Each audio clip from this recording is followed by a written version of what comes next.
Class 11th।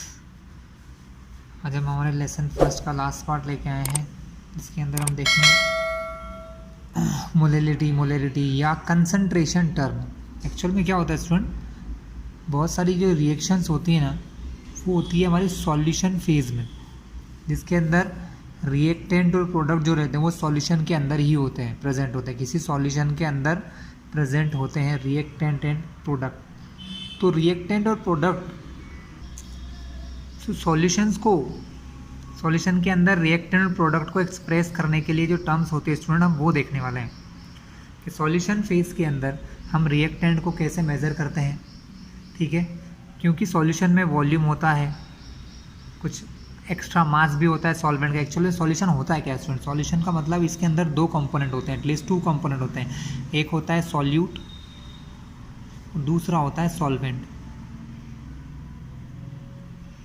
Solvent जो ज़्यादा या मोर होता है ना, जो एक्सेस अमाउंट में होता है वो होता है हमारा सॉल्वेंट, और जो स्मॉल क्वांटिटी में होता है वो हमारे होते हैं सॉल्यूट। तो सॉल्यूट या सॉल्वेंट, इनके कंसंट्रेशन को बताने के लिए सॉल्यूशन के अंदर हम कुछ टर्म्स को देखते हैं। उन टर्म में से सबसे पहला आता है मास परसेंटेज, जो मैं पहले भी बता चुका हूँ मेरे पुराने वीडियोज़ में। सो मास परसेंटेज क्या होता है स्टूडेंट, कि अगर आपको सॉल्यूट सॉल्वेंट के मासेस पता है तो आप पता लगा सकते हैं किसका कितना परसेंटेज है। कैसे, मास परसेंट का फॉर्मूला होता है mass of any component,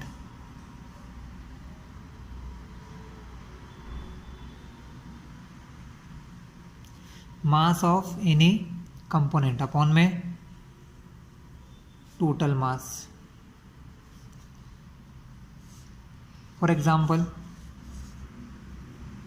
mass of component में एग्जाम्पल लेते हैं कि सपोज 2 ग्राम ऑफ KCl। आपने एग्जाम्पल लिया कि 2 ग्राम KCl है, डिजॉल्व इन 50 ग्राम वाटर। एक एग्जाम्पल के तौर पे ले रहा हूँ स्टूडेंट, ज़रूरी नहीं कि ये जो हम लिख रहे हैं बनता भी हो या नहीं बनता हो। ठीक है, एक नॉर्मल एग्जांपल है कि 2 ग्राम KCl को डिज़ोल्व किया आपने 50 ग्राम वाटर के अंदर।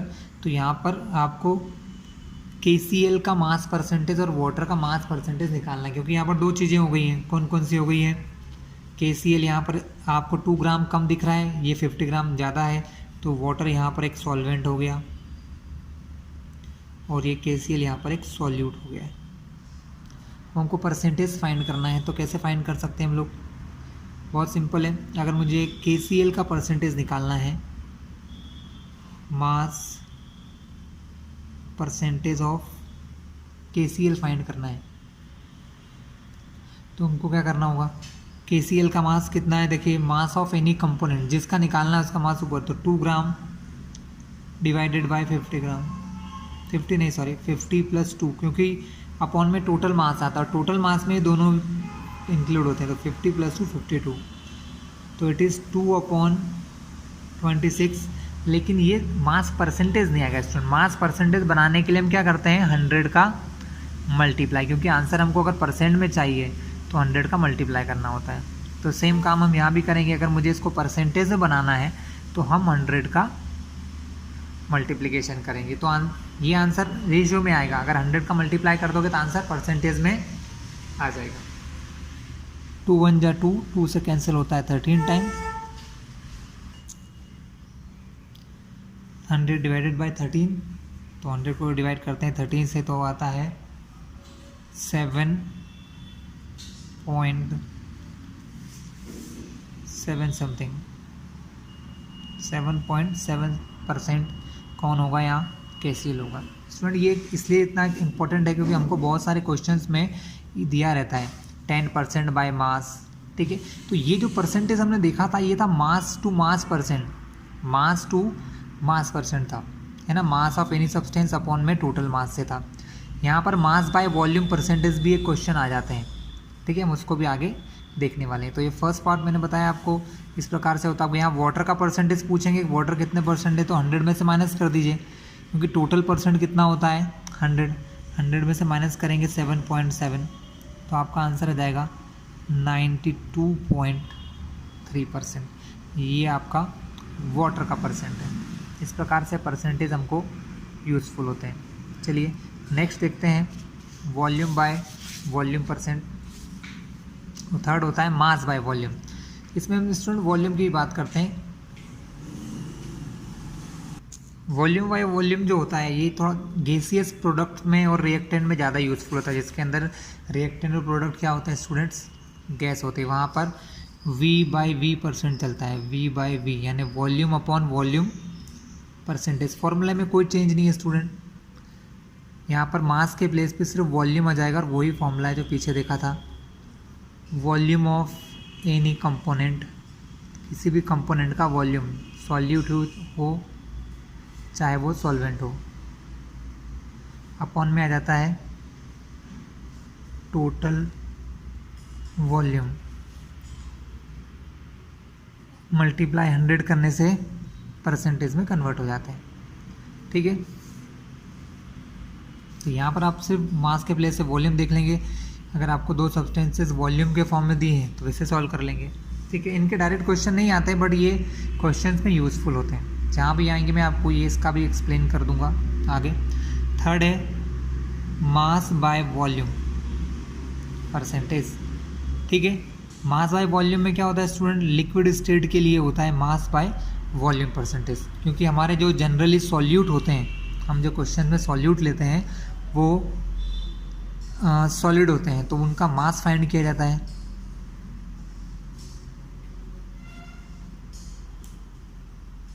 ये यहाँ पर मास ऑफ एनी कंपोनेंट लिख सकते हैं, बट यहाँ पर ये फॉर्मूला जो है जनरली सॉल्यूट के लिए होता है।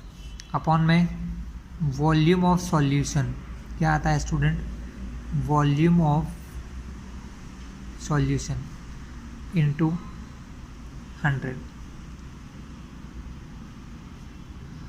क्लियर है student, mass of solute upon volume of solution into 100 कर दें तो इससे मास अपॉन वॉल्यूम परसेंटेज भी फाइंड हो जाता है। चलिए यहाँ तक की जो चीज़ें थी ये तो कॉमन थी स्टूडेंट, ये डायरेक्ट नहीं पूछी जाती हैं, ये सिर्फ हमको क्वेश्चन में यूज़फुल होती है। लेकिन अब हम वो चीज़ें देखने वाले हैं जो डायरेक्टली हमको पूछी जाती हैं, जैसे मोलैरिटी फाइंड करना। मोलैरिटी तो सबसे पहले इंपॉर्टेंट टर्म है molarity. Molarity of any substance या एनी सॉल्यूशन। ठीक है, तो मोलैरिटी के लिए क्या किया जाता है, दो चीज़ें होती है स्टूडेंट। मोलैरिटी का फॉर्मूला होता है number of moles of solute, ये सॉल्यूट की ही निकलती है student. Number of moles of solute upon volume of solution, volume of solution. लेकिन यहाँ पर एक वैल्यू क्लियर है, इन लीटर। वॉल्यूम किस में होना चाहिए, हमारे सॉल्यूशन का वॉल्यूम लीटर में होना चाहिए। Molarity represented by capital M, हम इसको कैपिटल एम से रिप्रेजेंट करते हैं स्टूडेंट। इसकी यूनिट होती है नंबर ऑफ मोल अपॉन में लीटर, तो इसकी यूनिट हो गई मोल पर लीटर, ये इसकी यूनिट है, मोल पर लीटर यूनिट है, और रिप्रेजेंट करते हैं कैपिटल एम से। ठीक है, number of moles of solute upon में volume of solution in litre. ठीक है, अब हम इसका एक फॉर्मूला देखते हैं, एक क्वेश्चन देखते हैं जिससे कि हमको ये प्रॉपरली समझ में आ जाएगा। क्वेश्चन लेते हैं स्टूडेंट। सो स्टूडेंट 4 ग्राम NaOH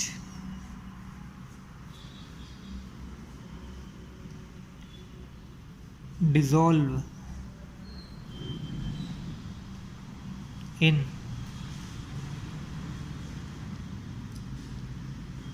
water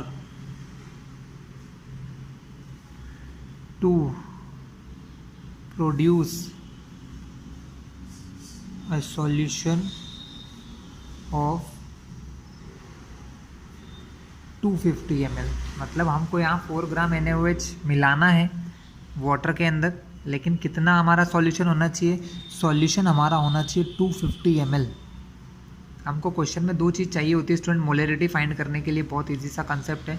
मोलैरिटी के लिए चाहिए number of moles of solute. तो सॉल्यूट कौन है यहाँ पर? सॉल्यूट हमारा NaOH है ना। और मोल्स निकालने के सारे तरीके मैं आपको पहले ही सिखा चुका हूँ, ठीक है। अभी इसका एक और फॉर्मूला मैं आपको सिखाऊंगा, लेकिन इस क्वेश्चन के बाद। मोल का फॉर्मूला क्या होता है? गिवन मास अपॉन मोलर मास, है ना। तो नंबर ऑफ सॉल्यूशन स्टार्ट करते हैं। नंबर ऑफ मोल निकालने के लिए गिवन मास, है ना। तो गिवन मास को हम लिखते हैं 4।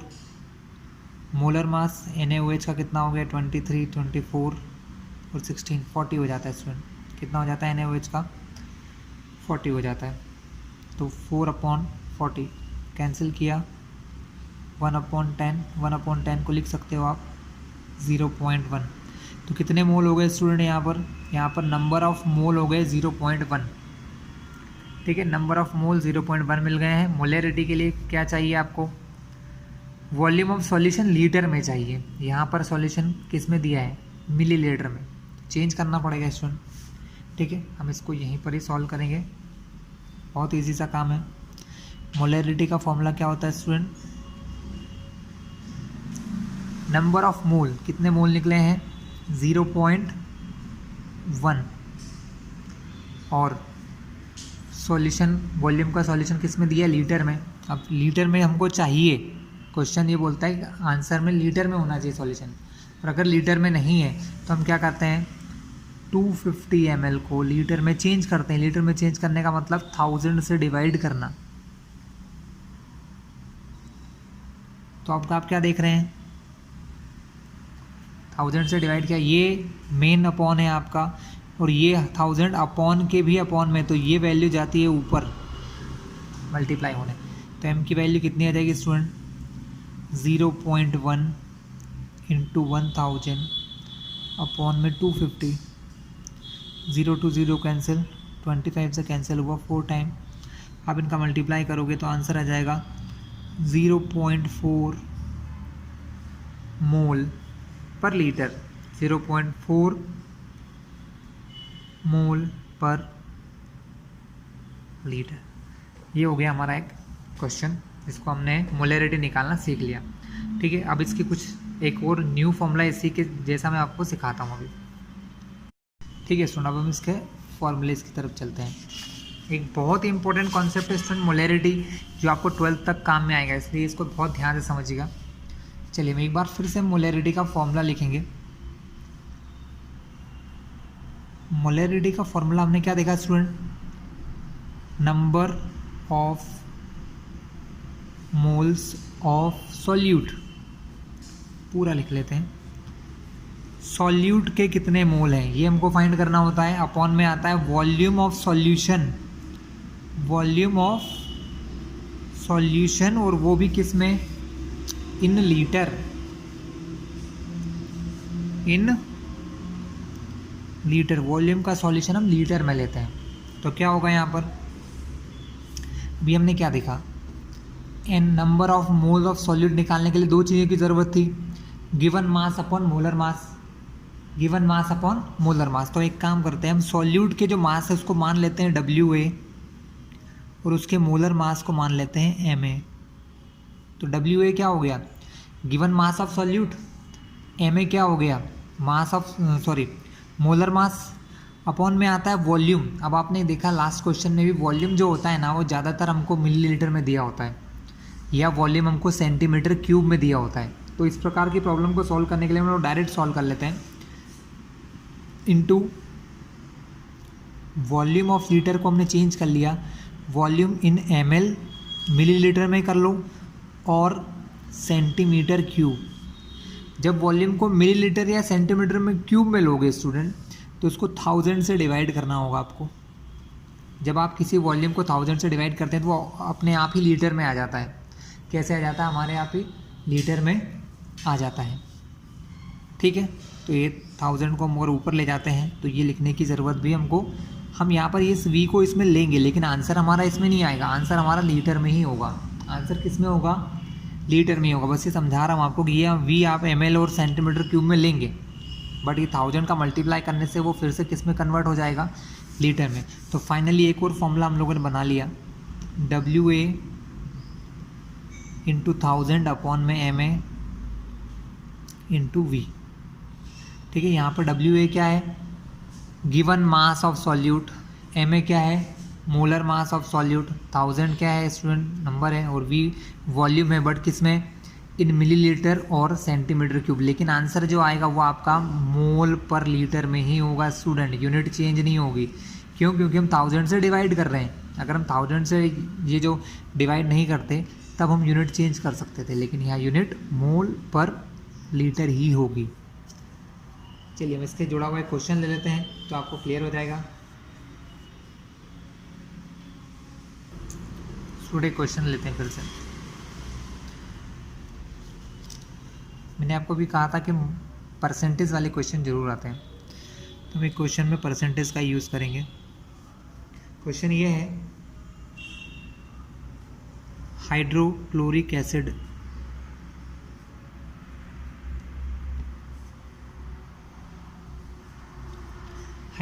Acid contains 38% by mass. मतलब कि हाइड्रोक्लोरिक एसिड होता क्या, पहले समझ लीजिए स्टूडेंट। हाइड्रोक्लोरिक एसिड क्या होता है, जो HCl गैस होती है, जब इसको वाटर में डिसॉल्व करते हैं, पानी में घोलते हैं या पानी के अंदर डालते हैं, तो ये हाइड्रोक्लोरिक एसिड बन जाता है। ठीक है, तो ये हाइड्रोक्लोरिक एसिड जो होता है, जिसके अंदर वाटर भी होता है, इस हाइड्रोक्लोरिक एसिड के अंदर 38% HCl होता है। क्या होता है, 38% HCl होता है मास में। 38%, 100% मास में से 38% क्या होता है, HCl होता है। ठीक है, अब हमें फाइंड करना है मोलैरिटी, हमें इसकी मोलैरिटी निकालना है। तो इसकी मोलैरिटी क्या होगी, तो क्वेश्चन में आ गया फाइंड मोलैरिटी। क्वेश्चन क्या है कि 38% बाय मास, किसी सॉल्यूशन में हाइड्रोक्लोरिक एसिड जो है वो 38% है, रेस्ट क्या है, तो रेस्ट इसमें वाटर है स्टूडेंट, बचा हुआ चीज़ें यहाँ पर पानी है। अगर हमको इसकी डेंसिटी दे रखी है, इस सॉल्यूशन की डेंसिटी दे रखी है, और वो डेंसिटी क्या है स्टूडेंट, 1.19 ग्राम पर सेंटीमीटर क्यूब इसकी डेंसिटी है। डेंसिटी बहुत इंपॉर्टेंट काम करती है स्टूडेंट। हाँ, अब हमें क्या चाहिए, हमें इसकी मोलैरिटी निकालना है। तो मोलैरिटी का फॉर्मूला क्या होता है स्टूडेंट, मोलैरिटी का फॉर्मूला होता है number of mole upon solution का वॉल्यूम। हमको दोनों चीज़ें फाइंड करना है। वो नंबर ऑफ मोल के लिए क्या चाहिए, सिर्फ मास चाहिए। जितने भी क्वेश्चन परसेंटेज वाले होते हैं स्टूडेंट, वहाँ पर आपको जब कुछ मास दिया नहीं है तो आप टोटल को 100 मान के चलेंगे, ये ध्यान रखना आप हमेशा। तो हम यहाँ क्या मान लेंगे, एज्यूम करेंगे सॉल्यूशन करते समय, ये एज्यूम करेंगे, let total mass of solution is equals to 100 gram. Total mass कितना है, 100 ग्राम टोटल मास है, जिसमें से 38% किसका है, इनका है। जब भी आप चीज़ें 100 में से कैलकुलेट करते हैं तो जो परसेंटेज होता है वो ग्राम में हो जाएगा। तो यहाँ लिखा है 38%, तो मास ऑफ HCl कितना हो जाएगा, यहाँ पर मास ऑफ HCl हो जाएगा 38 ग्राम। ठीक है स्टूडेंट, ध्यान रखिएगा, जब भी अगर आप 100% से कैलकुलेट करते हैं तो जितना मास यहाँ दिया होता है, जैसे 38%, तो उसका मास 38 ग्राम हो गया। अगर 2% होता तो उसका मास हो जाता 2 ग्राम, 10% होता तो 10 ग्राम। ऐसा क्यों हो रहा है, ऐसा इसलिए हो रहा है, इसको निकालने का तरीका मैं बता देता हूँ।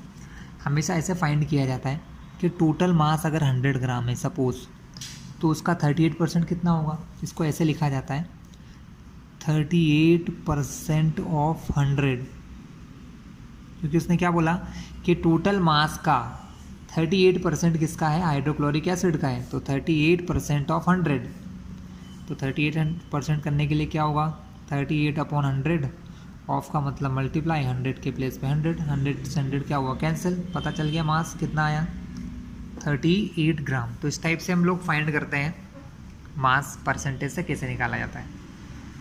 ठीक है, तो टोटल मास हमने माना 100, 100 में से 38 कौन है, HCl है, तो बचा हुआ कौन होगा, वाटर होगा।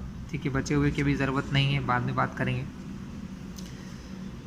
तो हम यहाँ से फाइंड कर लेते हैं, HCl के पहले मोल निकाल लेते हैं, है ना।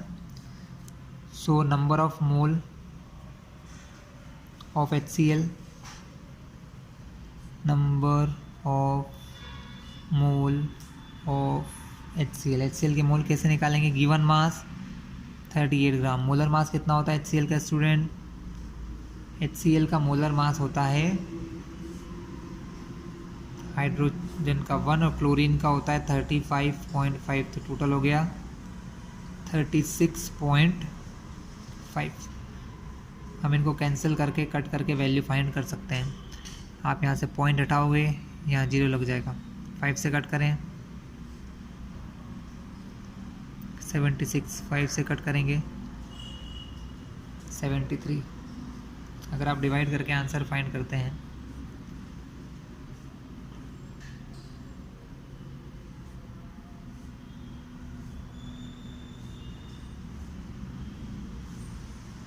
लगभग 1.04 मान लीजिए 1.04। तो स्टूडेंट मोल्स हो गए हमारे 1.04 मोल। किसके मोल है स्टूडेंट, ये HCl के। अब हमें दूसरा जो रिक्वायरमेंट है मोलरिटी के लिए वो है सॉल्यूशन का वॉल्यूम निकालना। तो वॉल्यूम के लिए उन्होंने हमको डेंसिटी दे रखी है स्टूडेंट, तो क्यों, क्योंकि डेंसिटी जो होती है उसका फॉर्मूला ही होता है मास upon volume, mass by volume. Question में हमको ये कहा गया है कि इसकी जो डेंसिटी है वो हमको दी हुई है 1.19, डेंसिटी दे रखी है 1.19 ग्राम, इधर लिख देता हूँ मैं आप लोगों के लिए, पर सेंटीमीटर क्यूब, इतने ग्राम पर सेंटीमीटर क्यूब, 1.19 ग्राम पर सेंटीमीटर क्यूब। तो हमको मास कितना माना, हमने सॉल्यूशन का मास एज्यूम किया था 100 ग्राम। कितना एज्यूम किया था सॉल्यूशन का मास 100, डेंसिटी पता है, तो यहाँ से हमको क्या मिल जाएगा, वॉल्यूम V मिल जाएगा। ठीक है, चलिए इस V को हम यहाँ ले जाएंगे, तो ये हो जाएगा 100 अपॉन 1.1। तो क्या करना है स्टूडेंट, हमें डिवाइड करना है 10,000 को 119 से। सो अगर डिवाइड करें तो कितने टाइम्स जाएगा, तो ये जाएगा सबसे पहले 8 टाइम्स। 8 टाइम्स डिवाइड करने से कितना आएगा, 119 का मल्टीप्लाई करिए 8 बार, 8 9 होता है 952 आएगा स्टूडेंट, 952। इतने में से माइनस करेंगे, 1000 में से 952 माइनस करेंगे तो 48, ये 0 नीचे लाएंगे तो 480। अब इसका करते हैं तो 4 टाइम जाएगा, ये हो जाएगा 476, यहाँ बचेगा 4। आप पॉइंट लगाकर 0 लगाएंगे तो डिवाइड नहीं होगा, फिर यहाँ भी एक 0 आएगा और यहाँ भी एक 0 आएगा, तो ये आ जाएगा लगभग 3 बार 8403। बस यहीं तक ही बहुत है, 84.03 सेंटीमीटर क्यूब।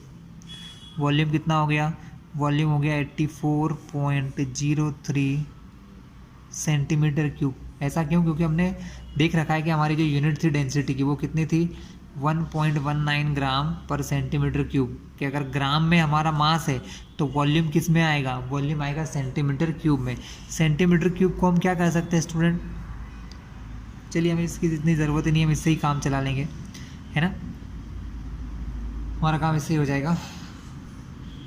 हमने फॉर्मूला मोलरिटी का क्या बनाया था, number of mole divided by volume of solution.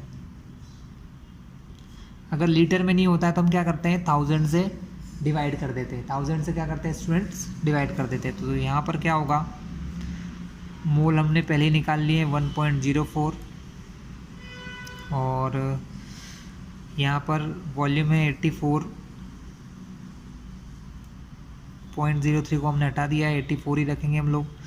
84 upon में करेंगे हम 1000, तो ये जो वॉल्यूम है ये लीटर में आ जाएगा। किस में आ जाएगा, लीटर में, क्योंकि ये अभी सेंटीमीटर क्यूब में है। सेंटीमीटर क्यूब का मतलब होता है ml, जिससे सेंटीमीटर क्यूब है उसको हम ml भी लिख सकते हैं, क्योंकि दोनों एक ही यूनिट होती है। तो इसको 84.03 ml भी लिख सकता हूँ, यानी मैंने इसको 84 ml ही लिखा है। ये 1000 कहाँ जाएगा स्टूडेंट, ऊपर मल्टीप्लाई होने जाएगा, तो हम लिखेंगे 1.04 इंटू 1000 अपॉन 84। तो इसकी मोलैरिटी क्या आ जाएगी स्टूडेंट, कैंसिलिंग करके देखोगे अगर आप तो 4 से कट करेंगे तो 21, 4 से कट किया 250। फिर इसको फाइनली अगर मैं दोनों का मल्टीप्लाई करके 21 से डिवाइड करूं तो हमारा जो आंसर आना है वो आएगा 12.38 मोल पर लीटर। डिवाइड करना है स्टूडेंट, आपको आता ही है डिवाइड करना, तो हम लोग इसको कर सकते हैं। प्लस ये था हमारा मोलैरिटी निकालने का एक और क्वेश्चन। अब हम ये देखते हैं कि क्वेश्चंस किस टाइप से और आ सकते हैं, क्योंकि ये एक इम्पॉर्टेंट टॉपिक, इसलिए मैं इस पर कुछ ज़्यादा ही एग्जांपल दिखा रहा हूँ मैं आपको, ठीक है, करना चाहिए आपको। अब क्वेश्चंस डिफरेंट टाइप से आते हैं स्टूडेंट। इसी क्वेश्चन में उन्होंने एक और पार्ट पूछ लिया आपसे, इस सेम क्वेश्चन में एक और पार्ट है, और वो पार्ट ये है, what volume of concentrated hydrochloric acid, उन्होंने पूछा है इसी क्वेश्चन में, what volume of concentrated hydrochloric acid, concentrated hydrochloric acid का कितना वॉल्यूम चाहिए टू मेक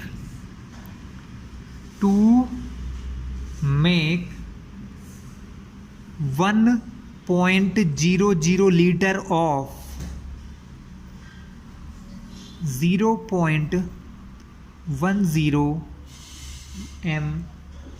mHCl। इस पॉइंट का मतलब बहुत इंपॉर्टेंट है स्टूडेंट, फिर से सुनिए क्वेश्चन। उन्होंने ये बोला है, what volume of concentrated HCl is required to make 1 litre, आपको 1 लीटर बनाना है सॉल्यूशन, लेकिन वो सॉल्यूशन कैसा होना चाहिए, वो सॉल्यूशन ऐसा होना चाहिए जिसके अंदर 0.10 m, ये जो कैपिटल M कहीं पर लिखा हो ना, तो इसका मतलब है कि अब हमको मोलैरिटी चाहिए, हमको मोलैरिटी कितनी चाहिए, 0.10 मोल पर लीटर। ये जो m होता है ना, इस m का मतलब होता है मोल पर लीटर। इसको मोलैरिटी पढ़ते हैं हम लोग, क्या पढ़ते हैं स्टूडेंट, इसको हम रीड करते हैं मोलैरिटी। आपको बहुत सारे क्वेश्चन में लिखा आएगा 0.01 मोलर सॉल्यूशन, 0 पॉइंट ऐसे लिखा आता है बहुत बार, 0.01 m सॉल्यूशन। तो आप क्या समझोगे कि ये जो 0.01 m लिखा है ना, ये मोलैरिटी है। ये क्या है स्टूडेंट आपकी, ये आपकी मोलैरिटी है, जिसको आपको क्वेश्चन में यूज़ करना है। जैसे कि यहाँ पर उन्होंने बोल दिया, यहाँ पर HCl की मोलैरिटी कितनी दे रखी है, HCl की मोलैरिटी बोली है 0.10 मोल। इसका मतलब 1 लीटर के अंदर आपको क्या करना है, आपको 1 लीटर सॉल्यूशन ऐसा वाला बनाना है जिसकी मोलैरिटी हो 0.10। 0.10 मोलैरिटी का मतलब कि 1 लीटर वाटर में कितने मोल हो, ओनली 0.1 मोल हो HCl के। सो स्टूडेंट, हमें यहाँ पर मोलैरिटी इक्वेशन की ज़रूरत पड़ेगी।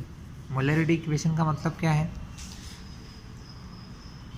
m1 into V1 is equals to m2 into V2। क्या मतलब वो है इसका, m1 है पहली मोलैरिटी जो हमको इससे पहले मतलब क्वेश्चन में हमने जो निकाली थी वो कितनी आई थी हमारी, वो 12.38 है ना, और उस समय उसका कितना वॉल्यूम लेना है हमको, उसका कितना वॉल्यूम लें कि हमको 0.10 मोलैरिटी का 1 लीटर मिल जाए। तो 0.10 मोलैरिटी का 1 लीटर सॉल्यूशन, ये बोला ना उन्होंने क्वेश्चन में कि हमको 0.10 मोलैरिटी HCl की मोलैरिटी कितनी चाहिए, 0.10 मोल चाहिए 1 लीटर में। तो इतने मोल, कितने मोल, 0.10 मोल पर लीटर में। यहाँ पर कितने मोल दिए उस क्वेश्चन में, कंसनट्रेटेड में 12.38 मोल है। तो उसका कितना वॉल्यूम अगर हम मिला दें कि इसका क्या बन जाए, 1 मोल बन जाए, हमें ये पता लगाना था। तो 12.38 मोल्स किसके दिए हैं, 12.38 मोल पर लीटर दिए हैं किसके, HCl के। जो कि हमारा कंसनट्रेटेड है। तो इसका कितना वॉल्यूम हमें निकालना होगा, तो ये होती है हमारी मोलैरिटी इक्वेशन, याद रखिएगा इसे। m1v1 is equal to m2v2। यहाँ m1 क्या है, मोलैरिटी है, और v1 उसका वॉल्यूम है। m2 दूसरी मोलैरिटी है, और v2 उसका क्या है, वॉल्यूम है। ठीक है, तो 12.38 मल्टीप्लाई से कहाँ जाएगा, डिवाइड में चला जाएगा, 0.10 अपॉन 12.38। लेकिन यहाँ जो आंसर आना है वो लीटर में आना है, ध्यान रखिएगा। यहाँ जो आंसर आएगा वो लीटर में आएगा, क्योंकि ये पर लीटर की बात हो रही है। ठीक है, पॉइंट हटाओगे यहाँ पर, तो ये हो जाएगा 10/1238। अगर इसको लीटर से मिलीलीटर में कर लें तो 1000 का मल्टीप्लाई कर देंगे तो ये लीटर से किस में आ जाएगा, ml में आ जाएगा। अब इसको कैंसिलिंग करना थोड़ा सा आपके लिए आसान होगा, तो ये हो जाएगा 10,000 अपॉन में 1238। अगर इसको कैंसिलिंग करें तो पॉइंट में आंसर आएगा वो होगा लगभग 8.1 सेंटीमीटर क्यूब। तो क्लास ये क्या था, ये था हमारा वॉल्यूम, कि हमको जो 12.38 मोलैरिटी वाला क्वेश्चन था, जो सॉल्यूशन हम लोगों ने लिया था, उसको 0.1 मोलैरिटी कैसे बनाई जाए, 0.1 मोलैरिटी कैसे बनाई जाए इसके लिए। ठीक है स्टूडेंट, चलिए इसके बाद हम देखेंगे मोलैरिटी।